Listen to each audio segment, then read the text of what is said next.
communistes. Les communistes. Ah, ben justement. Oui, exact. Oui, encore un bêtisier. Cette semaine, j'ai dit en réunion, hey, j'ai tellement de stock, je pourrais faire 4 bêtisiers. Là, notre recherchiste qui vient de loin, elle a dit, c'est pas déjà ça? J'ai pas encore réussi à déterminer mais voyons, si elle elle. trouvait que je faisais trop de bêtisiers ou si elle trouvait qu'il y a trop de bêtises dans notre monde en Je vais y aller perdition. avec la première option, mon Dieu. Elle n'a Ben, pas la je- finesse de la deuxième option.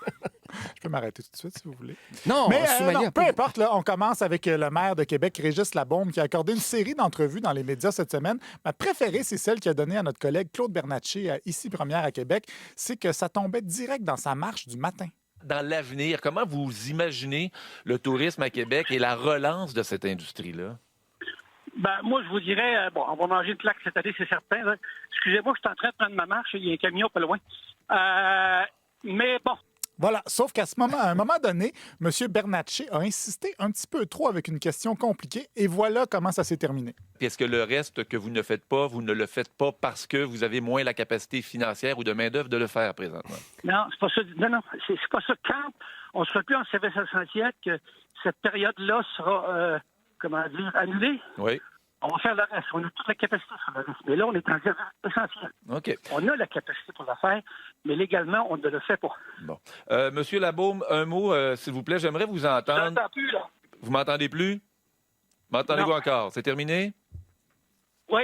Non, il était... Bon, ben écoutez, je vous laisse aller. Merci, Monsieur Labaume. Au revoir. M'entendez-vous? Non. Donc, on arrête ici? Oui. OK, bye. Pas pire quand même pour un gars qui n'entendait pas. Tu sais. S'il n'était pas déjà en train de prendre une marche, il aurait pu l'envoyer promener. Mais ce qui a le plus retenu mon attention cette semaine à Québec, c'est encore une fois Dominique Moret de Radio X. Il a encore reçu le théoricien du complot Ken Pereira cette semaine, mais a fait une mise en garde à la fin de son segment. Hey, merci beaucoup, Ken. Merci à vous autres. Merci, salut, bye. Très intéressant. Mais c'est sûr, il y en a qui vont toujours trouver le moyen de prendre des paroles, de nous mettre des paroles dans la bouche. Beaucoup de retardés, de cornichons, de débiles, de dégénérés, de crétins, des imbéciles et des andouilles qui vont tenter de nous mettre des paroles dans la bouche pour servir leur cause, à surveiller. Donc voilà que les andouilles qui citent hors contexte le tiennent pour dit. On vous surveille. Et justement, j'ai une petite histoire à vous conter à ce sujet-là parce que j'ai beaucoup apprécié le suivi qu'a fait Dominique Moret sur l'histoire de la journaliste Mylène Moisan qui aurait dit bravo à la COVID à l'émission de Joël Lebigot. Je vous en ai parlé la semaine passée. On se rappelle que M. Moret avait dit que lui, il pourrait jamais tenir de tels propos sans conséquences sur ses rotules.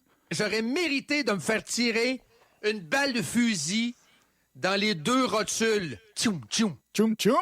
On se rappelle aussi que Mme Moisan n'a jamais dit bravo à la COVID, Exact. mais plutôt qu'elle se réjouissait que les gens se tournent vers des médias fiables en temps de crise. Sauf qu'après Mylène Moisan, M. Moret a trouvé un autre journaliste, pas de classe, qui se réjouit du virus pour des raisons climatiques, cette fois François Cardinal de la presse chez Patrick Masbourian.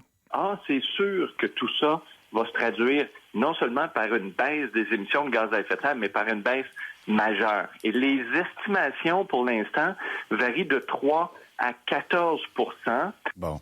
Il dit pas clairement comme la journaliste du Soleil, mais c'est un autre cas de hashtag Bravo COVID. Ah oui, il est content. Bon, au moins, il n'a pas dit bravo COVID, mais M. Moret juge qu'il a quand même dit qu'il fallait se réjouir des effets du virus sur les changements climatiques.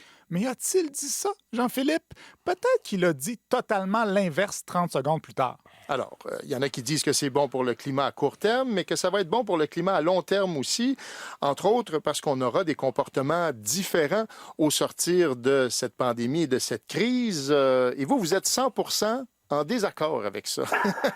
Vous y croyez pas du tout? 100%, Patrick. 100% en désaccord, c'est quand même dur à battre en matière de ne pas être d'accord. François Cardinal, qui a même écrit dans son éditorial sur le même sujet, cette réjouissance formulée par certains environnementalistes est fort déplacée. Fait que non seulement M. Cardinal ne se réjouissait pas de la COVID, mais Moret lui a fait dire exactement le contraire de ce qu'il disait. Chapeau, Dominique. Il a fait jouer cet extrait-là de François Cardinal à Radio X plusieurs fois pendant la semaine pour montrer à ses auditeurs qu'à Radio-Canada, les gens se réjouissent. Mais de dire bravo COVID parce qu'il y a des bonnes nouvelles, bravo COVID parce que le ciel est bleu, bravo COVID parce que les médias ils ont plus de clics.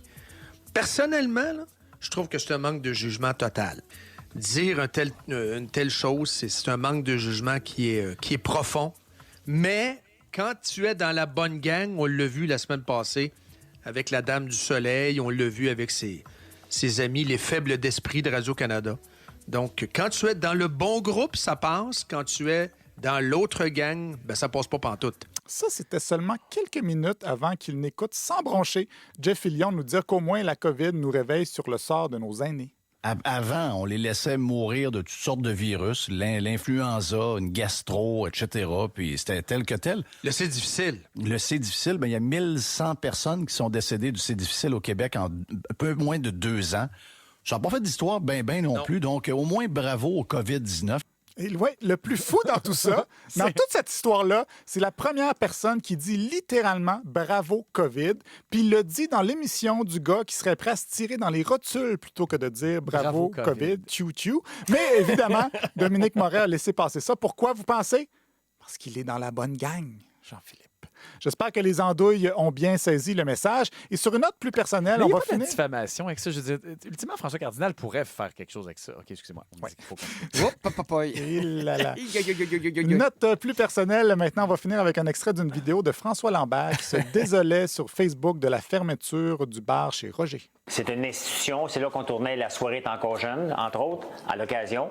Et c'est là qu'on se foutait de ma gueule. On aimait bien ça, rire de moi un peu, mais je vous écoutais. Hein? Olivier Niquette aimait bien ça, m'écouter. Il m'écoutait en cachette à Radio X, puis à Cube, puis après ça, il reprenait mes choses. Je ne sais pas s'il m'écoute encore ici. Hein? Le bêtisier, il est en train de rendre fou. Julie Schneider aussi, parce que je me mettais en chess. En chess, dans l'eau, avec une pancarte.